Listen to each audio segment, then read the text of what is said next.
G'day everybody, welcome back to another beautiful episode of Drones Down Under. I've got Sean and Ty with me tonight. We're going to be talking about episode 2 of asset inspections, not photogrammetry sessions like I said in the last bloopers. Gents, how are we today? Yeah, good. Awesome, Danny. Mate, not bad, not bad. The coffee's hitting well. So this episode, we're talking about, I guess, what equipment we use, which it varies from tiny drones to really big drones and manned drones. Pretty much. I'll bring up a screen, a share screen, which is just to go through some of the drones that are on offer and that we use for asset inspection. Beautiful. Thank you very much, Ty. That makes my job a lot easier. Straight off the bat, I'm going to start with Sean's favorite drone that he will not put down. Sean, do you want to tell us a little bit about it? So I'll have the Phantom 4. I think we've got many of these with us. So Ty, for the listeners, we got a P4 set up. The reason we're starting with the Phantom 4 is because it's a great, Phantom 4 Pro version 2. The reason we're starting with that is it's a great entry-level drone. If you don't want to get into the RTK-based drones, which are obviously a lot more costly. And if I recall correctly, I think it was around under it's $2,500 to $3,000, I think, from memory. I think so. Yeah. But 20 megapixel camera. Obviously, you can use those batteries for a P4 RTK drone as well. So the batteries are interchangeable. And it's a great stable drone, as I think we've talked many times on the podcast about this drone. And versatile as well. That's probably the biggest point that I like going back to with the Phantom, is that it is versatile. Not only is it great for obviously the asset inspection side of things, but a lot of other facets of the industry as well. I will admit, definitely not the drone I go to, purely just because of the size. But for work and photogrammetry wise, 100%. It's a great starter. It's also, Danny. And you can use, there's lots of third-party software you can use to run automated flights on this stuff. So, and if that's something of interest, or we might do that in a later episode. Again, it's not having the greatest equipment when you want to get started in these things. We've done captures using Mini 2s. So my favorite.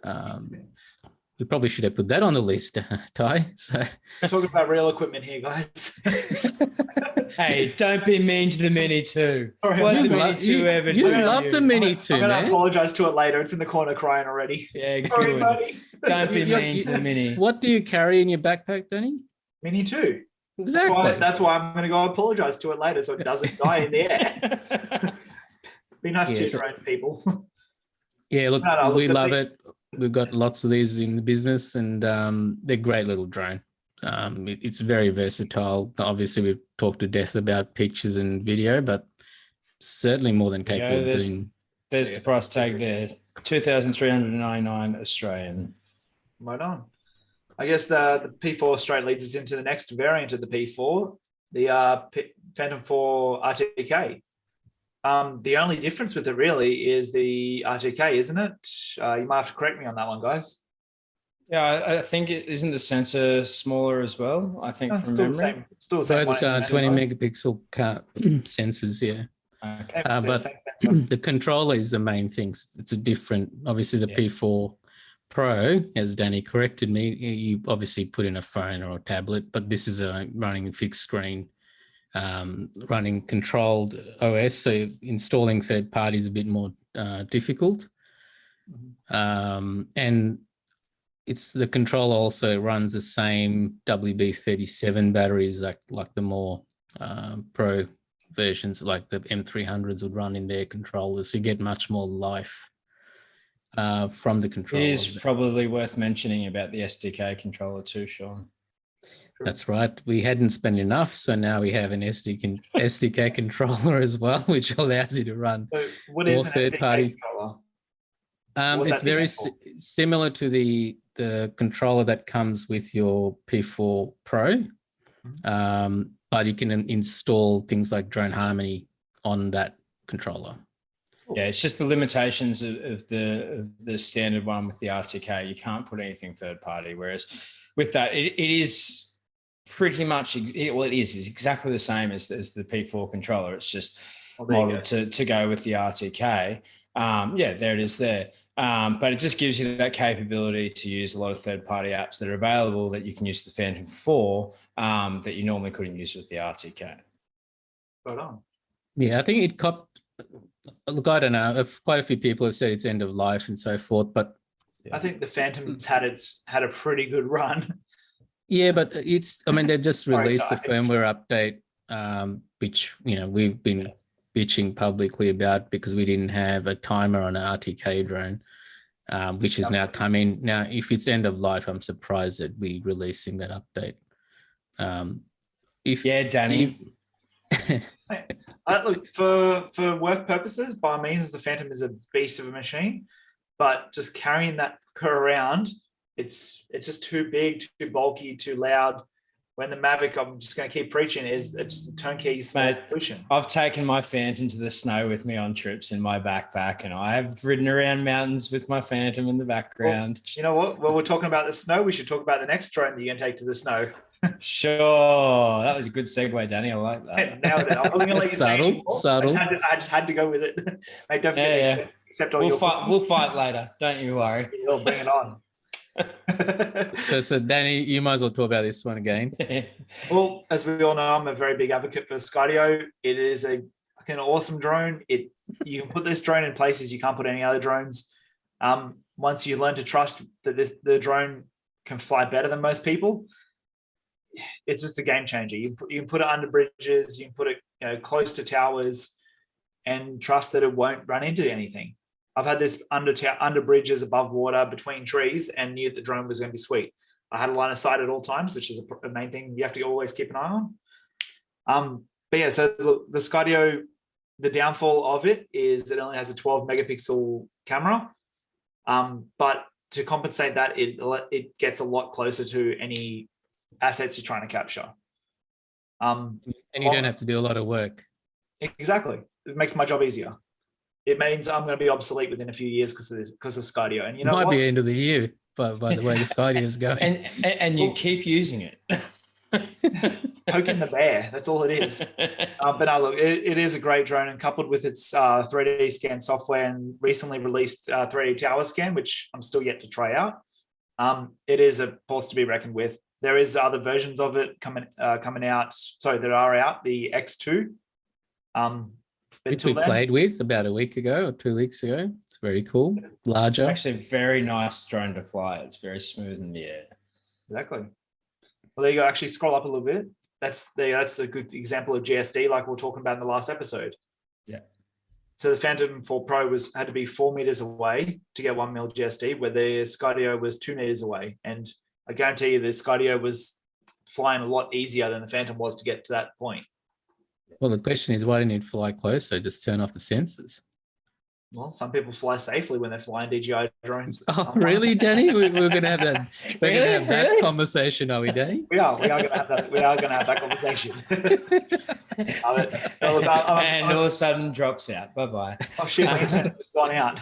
But look, I always preach that the Skydio drones are the future, because they fly themselves. Oh, look, autonomy is definitely going towards the future. Look, we can all argue about the different drones, that's all we want, but end of the day, autonomy and stuff what Skydio is doing, I mean, it's lagging a little bit in Australia, but it's definitely where the future is heading, where everything's heading autonomous. You think about how much we have, with Alexa in our homes and things like that.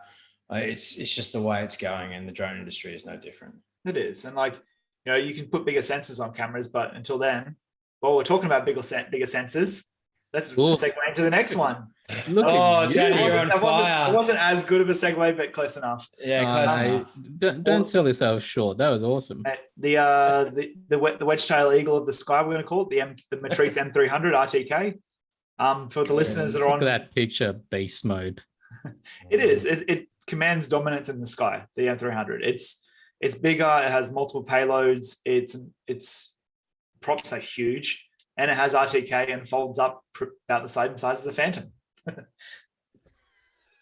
Little bit bigger than a Phantom, Danny. Little bit bigger. A little bit bigger.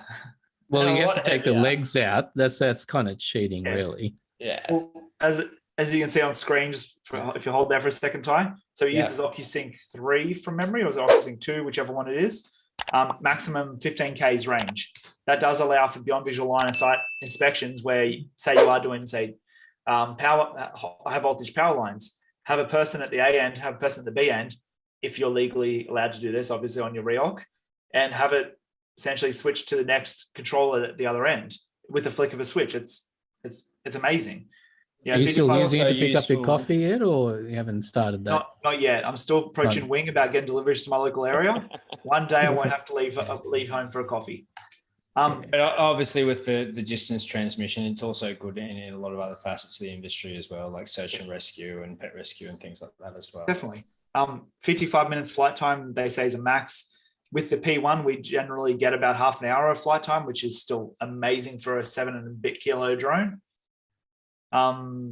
What IP rating? I've yet to fly it in the rain. I'm not game enough to. I've flown it. Expensive to fly in the rain. When it was quite obviously got cold at night and got quite foggy. The amount of vapor on that thing, it was still doing really well. It's certainly not in heavy rain, but I wouldn't have trusted many other drones in that weather. I think the hot swapping of the batteries is a pretty cool feature as well. Especially for when you're dealing with, you want the accuracy of in the GPS of the model and the RTK. Hot swapping saves that data from dropping and giving you different heights for the for the next flight. So if you can have a hot swap for a model, it's always recommended to. But that's I guess the M300. It is a beast of it. Oh, we didn't talk about the payloads. That's true. There's a lot of payloads that you can have on the M300. Sean, do you want to have a quick chat about them as well, or? Yeah. So got them all practically. Yeah, I mean, obviously the H20T or the H20, probably the most basic payload. So the 20 megapixel camera, pretty much what the P4s have. And that the H20T obviously has the thermal aspect to it. And, for purposes of what we're talking about, asset inspection, clearly the P1, which is a 45 megapixel camera, full frame camera body. And then you can obviously attach different lenses. And I believe the lenses in Australia are 35 mil. I don't believe we've got any 28s in the country, but I could be wrong. Please, DJI, we need some more variety. Yeah, so there'll be more payloads. If you want to do LiDAR, it's the L1. So just to have that integration is pretty awesome. Yeah, definitely. Just have the credit cards ready. So yes. Can I borrow yours? But that is definitely a big selling point with the M300 across the board. The having the extra payloads and the interchangeable payloads is a huge advantage to a lot of other drones. While we're talking about interchangeable payloads, I guess that brings us to our next really big drone. Where yes, it does. Whatever. That's what you get. We asked for a photo of a helicopter. That's what we got. That's what you got. Great job, Ty. Look, once you kind of go to a certain level when it comes to photogrammetry and asset inspections, there's only so far drones can go. And sometimes you need a bigger sensor, like a medium format camera and a long lens. And you might need to be over populous areas or cities. That's when a helicopter is going to come in. Yeah, definitely. And most of the time that'd be shot with some kind of GPS unit. The research we've sort of done to it looks like the third-party ones are probably the better ones for it, to record the GPS data. And then most DSLRs are capable of doing it. And then just getting a pretty decent, probably like 400 to 600 mil lens, depending on how far you're shooting. And using very similar flight patterns to what you would do with a drone, but slightly different again, because you're doing it from the air and in a smaller area you're trying to cover. But it's definitely another avenue for asset inspection and photogrammetry that is not a little quadcopter. One big rotor on the top, one little one on the back, in that sense. But in saying that, you can get to a lot more interesting areas with the helicopter, I reckon. While it's not as you're definitely not in control, and there's only a limit to what you can structurally capture. Yeah. You can go anywhere a drone can't. You are a lot higher, but chuck a 600mm lens on, as you said, and you'll get that data. Yeah, just expensive to practice. You might have an oil rig out far out from sea, and which you can't just fly drones. So it just gives you different options, and or scalable projects where, like you said, Danny, populous areas. It's a good option to think about. Clearly, it's not where you're going to start, but no. Because obviously, for the listeners out there that don't know, it's not exactly cheap to hire a helicopter. When you factor in the pilot and fuel, and you're looking at an average of maybe 2,000, give or take, an hour. So, or anywhere around that even. Yeah, but it's fun.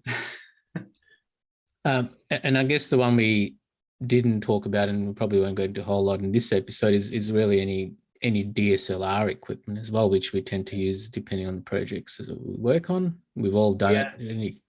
Shall we start a Sony versus Canon argument? No, because we've only got 30 minutes, Danny, and you don't want to lose at the end of the episode. Mate, you and I are going to meet in the car park soon. Right, you're going. Here we are. Bring your Phantom. Oh wait, you can't carry it. It's too big. Ooh. No, they're saying that, like, if you're going to use a DSLR or a mirrorless camera, if you can go for a medium format or a full frame sensor, you're much better off. The dynamic range is there, the data's there. If you can afford a phase one. Please, phase one, sponsor the podcast. We would really love to test out the products. So Ty, if you can have one piece of equipment to do asset inspection, and from the ones we've just covered, what would you? You know what I'm going to say. No, I don't. No, look, I think as far as equipment goes in drones, for me, it's still between the P4 and the P4 RTK. I said one, man, not one and a half. Yeah, I know. Well, they're pretty much the same drone. We know this. But otherwise. But yeah, look, I think that it's still the most versatile, and all the inspections I've done, majority of it has been with Phantoms, and I just think they're great for the job. I really do. Cool, Danny. Can I say the Mini? No, because you bagged the crap out of it. Yeah, you bagged the crap out of it. I apologize to it. It's still in the corner. No, doesn't like you anymore. I think it'll require public apology, I'd say. It's in the bag, so I'm not going to bother getting it out. We will dedicate an apology, an episode to the apology. Do the Mini too. I apologize. Issue an actual statement. I'm apologizing for my drone. I'm going to say Skydio. That's my weapon of choice. Wow, that's surprising. Look, it's versatile. Can get in there. You can use it for the inspections.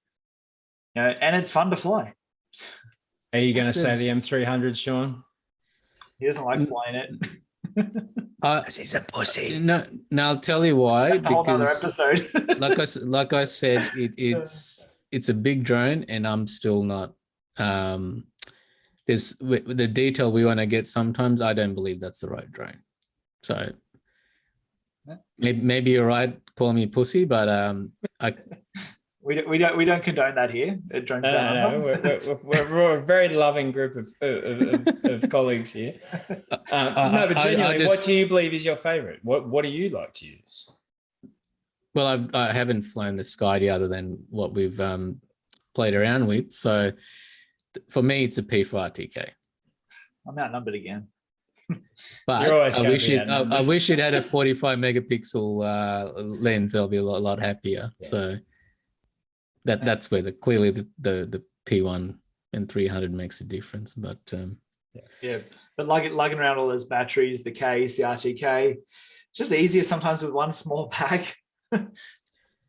Yeah. Look, if for anyone out there who has ever had the opportunity to pick up an M300 battery case, once you do so, you'll understand what people talk about when they're talking about weight. It's probably one of the heaviest things I've ever picked up in regards to drones. Whenever you're carrying the gear, someone's like, "Oh, can I just carry something?" I'm like, take this small case. Yeah, the smallest but heaviest. It's the smallest but heaviest. Good luck. Oh. Well, all right, gentlemen, we should get some social media feedback on the favorite drones for asset. Yeah, definitely. Social media, mention your favorite drones for asset management or your favorite drones in general.